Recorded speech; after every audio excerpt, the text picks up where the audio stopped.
On warm Midwestern evenings, when the sun sinks low over the fields and the sky turns that soft, hazy blue, life in a town like Antigo, Wisconsin, moves at an easy, familiar pace.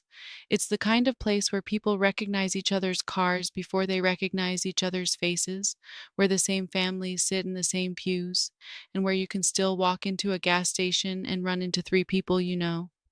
On nights like that, you don't expect the world to tilt. You don't expect everything you know to quietly, suddenly fall apart. In August of 2009, for 15-year-old Kayla May Berg, it was supposed to be just another late summer night. Bring them home.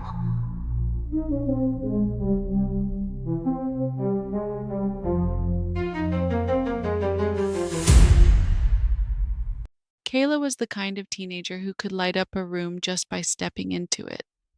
Petite, with brown hair and deep brown eyes, she had a smile that seemed too big for her face, in the best way. She was outgoing, funny, and a little bit stubborn in that very familiar teenage way. Friends remember her as loyal, someone you could call when things went wrong, a girl who would stick by you even if it got her in trouble. At 15, she was balancing that strange stretch of life between childhood and adulthood, trying to find her footing in a world that suddenly felt both too big and too small all at once. She lived in Antigo, a small city in central Wisconsin, where the roads stretch out toward open land, and the quiet can be thick enough to hear your own thoughts. She had strong ties to nearby Wausau, too, where she had previously lived and where some of her closest friends and her older boyfriend still were. Like so many teenagers, Kayla's time was divided between family, friends, and the places that felt like home in both towns. She argued with her parents sometimes. She made plans with friends. She navigated crushes, breakups, and late night phone calls. In so many ways, she was just like thousands of other 15-year-olds scattered across small towns everywhere. But on the night of August 11th, 2009, Kayla's life stepped into a space that no one has ever been able to see clearly again. It was late summer, that thin sliver of time before school starts, when the air feels heavy and the days are just beginning to shorten. Evenings stretch long, full of drives down quiet roads, quick stops at fast food places, and lazy wandering with nothing in particular to do.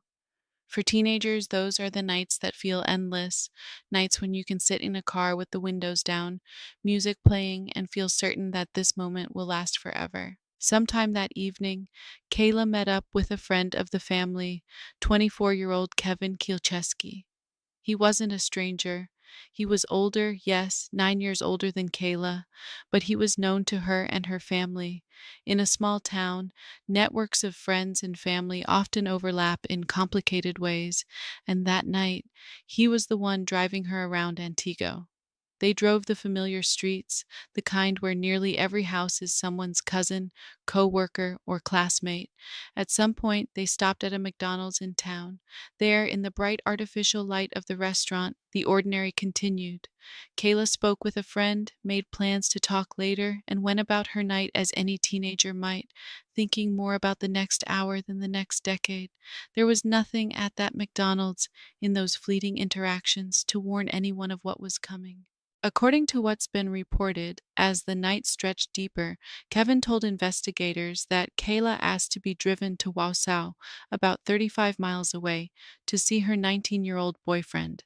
It was late, but long drives on lonely highways feel different when you're young. The miles between Antigo and Wausau are lined with trees, open country, and long stretches of dark road. Headlights sweep across the pavement, and the world narrows into that small, glowing tunnel in front of the car. Perhaps they talked. Perhaps they sat in silence, each wrapped in their own thoughts. What's known is that this drive, this narrow window of time, is where the mystery truly begins to harden. Kevin would later tell police that he dropped Kayla off near her boyfriend's house in Wausau sometime late that night. The details around that drop off have shifted over time in public retellings, but the core point remains chillingly simple. From that moment forward, no one besides Kevin has ever been able to say with certainty that they saw Kayla. In the retelling of any missing person case, it's easy to condense everything into a neat timeline. She was here at this time, then here at that time, we say, as though life itself were tidy and linear. But real life is not neat. It's messy, full of unclear gaps, forgotten details, and moments people wish they could remember more clearly. Somewhere between Antigo and Wausau, between McDonald's and that final alleged drop off, something happened that forever severed Kayla from the life she knew. When the sun rose the next day, the world moved on as it always does. People went to work, kids rode bikes down sidewalks. The background noise of life continued, but one person did not come home. Kayla's father noticed first that something was wrong. His daughter had not returned. There were no more footsteps in the hallway, no sound of a door opening late at night, no teenage voice shifting between annoyance and laughter. It's the kind of realization that creeps in slowly at first. Maybe she stayed with a friend, maybe she overslept, maybe, always maybe, there's an explanation. But as the hours passed and calls went unanswered, worry hardened into fear.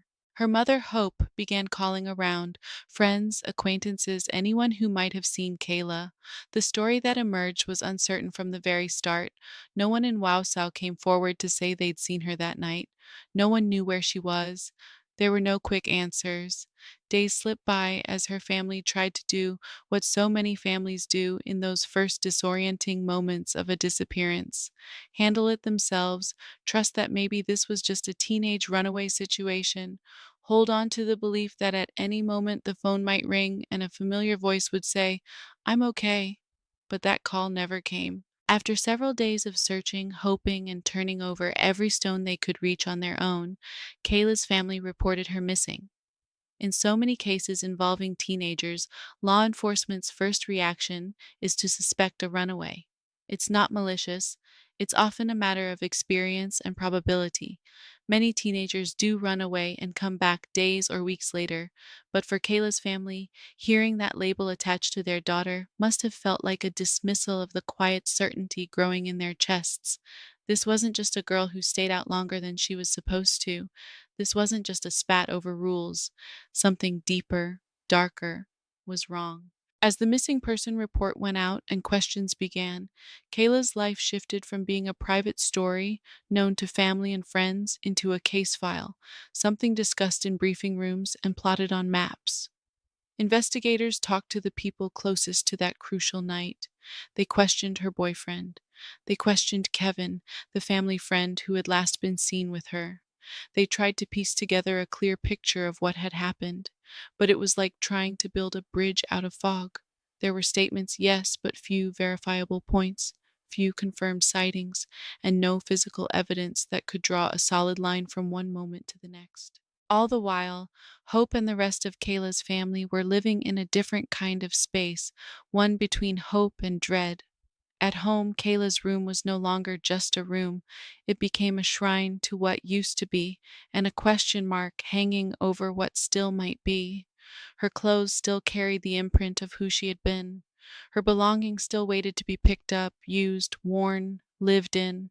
Every time the phone rang, it could be nothing, or it could be everything. As the investigation deepened, authorities searched areas connected to the people in Kayla's life. They looked through fields, wooded areas, and locations tied to Kevin's work and family. They used search teams and cadaver dogs. They called in additional resources. The landscape around Antigo and Wausau, those quiet expanses of Wisconsin land, became part of the story. Ordinary places, the kind you might drive past without a second thought, suddenly became sites of possibility. Was she here? Was there something hidden just out of sight that could answer all of these questions? But each search ended the same way, with nothing. For investigators and family alike, nothing is a terrifying word. It means no closure, no clear direction, no peace. It means the imagination becomes another source of torment. Without answers, every theory can feel equally possible, and each one comes with its own particular kind of grief. Did someone pick Kayla up after she was dropped off? Did something happen during that drive? Was there an accident? A panic? A choice made in fear and covered up in silence? The police could work their leads. The family could repeat their plea for answers. But when the trail goes cold practically before it begins, Years become a long, merciless mirror of what ifs. Eventually, charges were brought against Kevin, not for kidnapping or murder, but for a charge of reckless endangerment related to driving under the influence with a minor, Kayla, in the car. For some, this suggested a deeper, darker story. For others, it was one of the only concrete actions taken in a case otherwise defined by shadows. But those charges were ultimately dropped. To this day, no one has been charged with causing Kayla's disappearance. Officially, no one has been held responsible for whatever happened to her that night. In the years that followed, the world kept spinning. As time passed, the missing posters that first seemed so urgent began to fade around the edges. New cases emerged, new tragedies stole headlines. But for families of the missing, time does not behave the way it does for everyone else. For them, it stalls. The day their loved one vanished becomes a permanent looping point. Holidays pass like pages in a book you didn't choose to read. Birthdays come and go, and the person you love is frozen at the age they were when they disappeared. Kayla remained 15, in photos, in memories, even as her friends grew up, graduated, moved, had children of their own. For her mother, every year brought another painful anniversary. Every August 11th marked yet another year of unanswered questions, but it also marked something else, a renewed commitment from a mother who refused to let her daughter's name disappear with her. Hope has done interviews, spoken to local and national media, and allowed the public into the most painful corners of her life in the hope that someone, somewhere, would remember something. Her voice carries that mix of weariness and resolve that only comes from years spent in limbo. She has never had the luxury of closure, only the responsibility of perseverance. Kayla's father, James, would not live to see even the possibility of answers. He passed away in 2011, just a couple of years after his daughter vanished, without ever knowing what happened to her.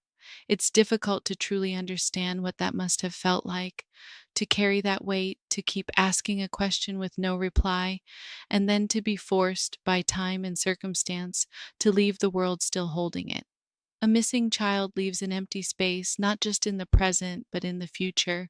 Events that never happened, reunions that never came, conversations that never had a chance. As the years rolled on, Kayla's case occasionally flickered back into public consciousness in unexpected ways.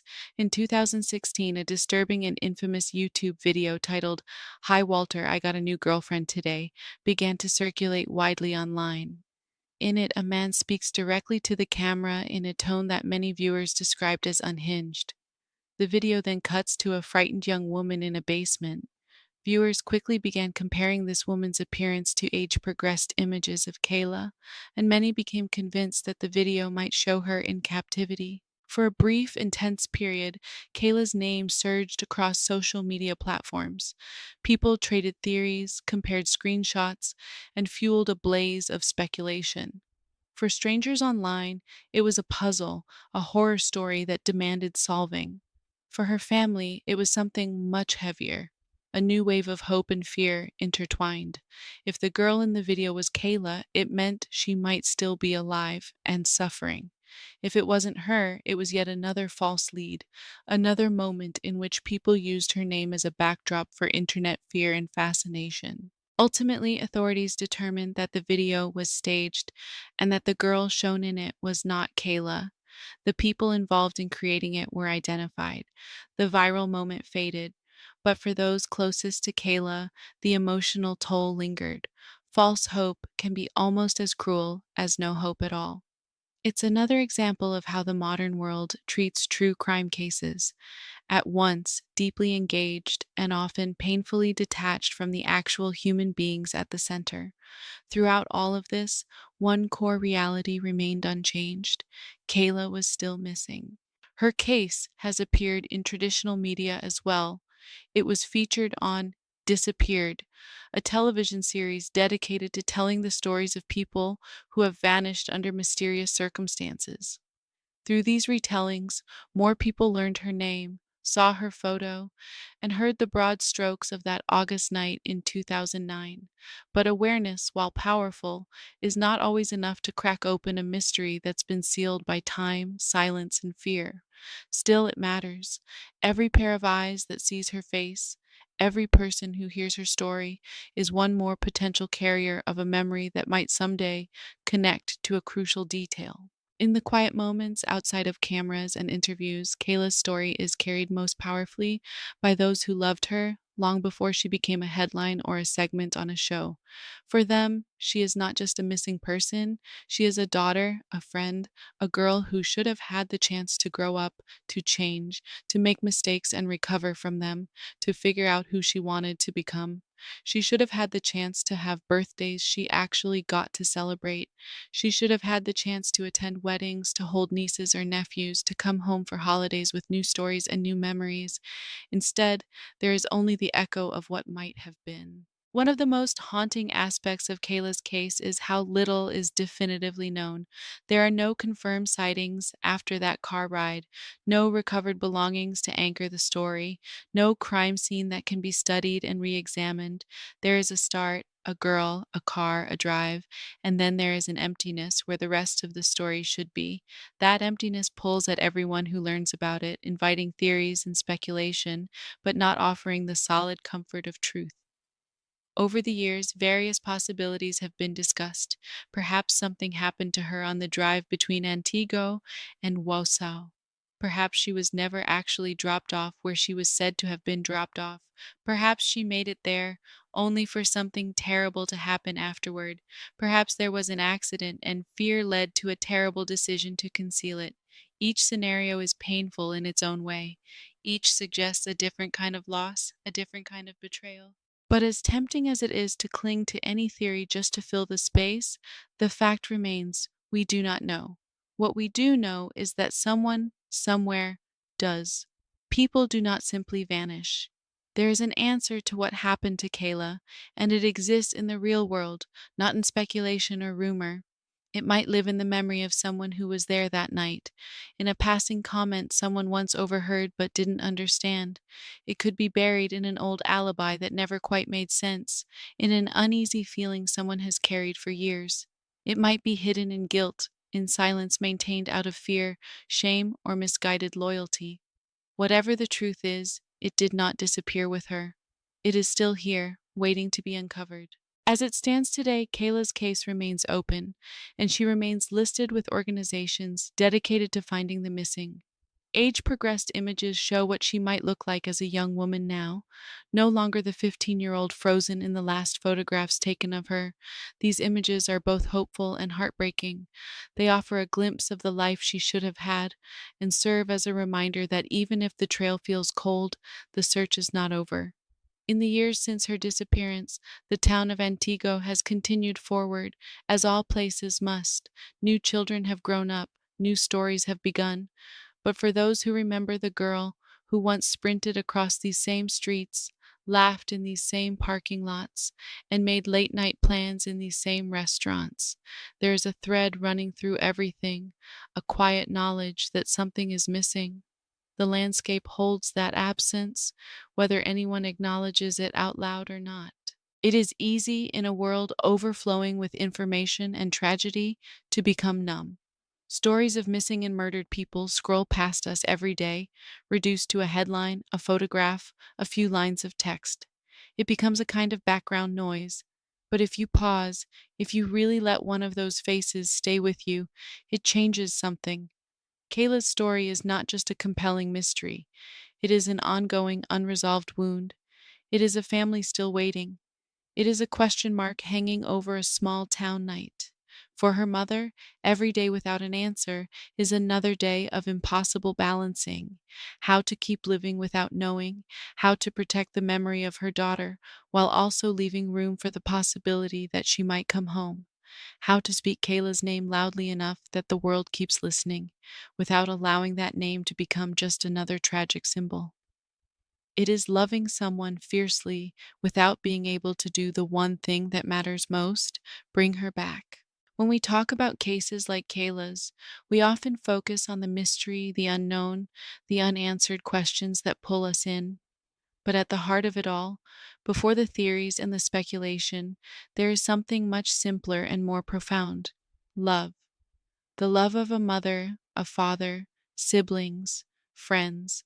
The love that keeps them telling the story even when it hurts, keeps them stapling up flyers and doing interviews and sitting down with people who ask them again and again to relive the worst days of their lives for the small chance that someone, somewhere, will recognize a detail and finally come forward. Kayla's name deserves to be remembered not only because her disappearance is haunting and unexplained, but because she herself mattered. She mattered when she was born, when she took her first steps, when she argued about curfews, when she laughed too loudly with her friends, when she sat in cars on late summer nights feeling immortal and free. She still matters now, after all these years, even to people who never knew her personally, but who see her face and feel the weight of her story settle into their chest. Somewhere out there, someone holds the missing piece. Maybe it's something that seems small and unimportant: a memory of a car parked where it shouldn't have been, a strange comment someone made and brushed off, a confession overheard and dismissed as a dark joke. For that person, it might have been easier for years to say nothing, to convince themselves it wasn't their business, or that they might be wrong, or that too much time has passed for it to matter. But for Kayla's family and for Kayla herself, it will always matter. Until the day answers finally come, if they come, her story continues to live in this restless space between presence and absence. Her photograph still shows a 15-year-old girl who never got the chance to grow older. The world she left behind is full of lives that have moved forward, carrying her with them in memories, in advocacy, in quiet grief. When we speak her name, when we repeat her story, we are, in a small way, refusing to let that grief be the final word. Kayla May Berg did not simply vanish into the dark between Antigo and Wausau. She was taken from the life she should have had, her path interrupted by forces that have yet to be named, and until somebody finds the courage or the compassion or the simple decency to tell the truth about what happened that night, the silence around her will remain as loud as any scream.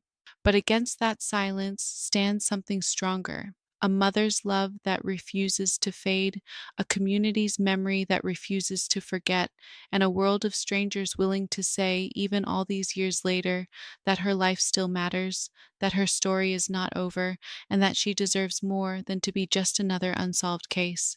Until the day the truth is finally spoken, one simple act remains within everyone's reach: to remember her, to say her name, and to understand that behind every missing poster is a person who should have come home. Kayla May Berg, 15 years old, loved, missing, and still so deeply worth searching for. Thank you for watching my coverage of this case. If you have any information, please contact the detectives assigned. If you enjoyed my coverage, please subscribe. Thank you for your time, stay safe, and look out for one another. Bye.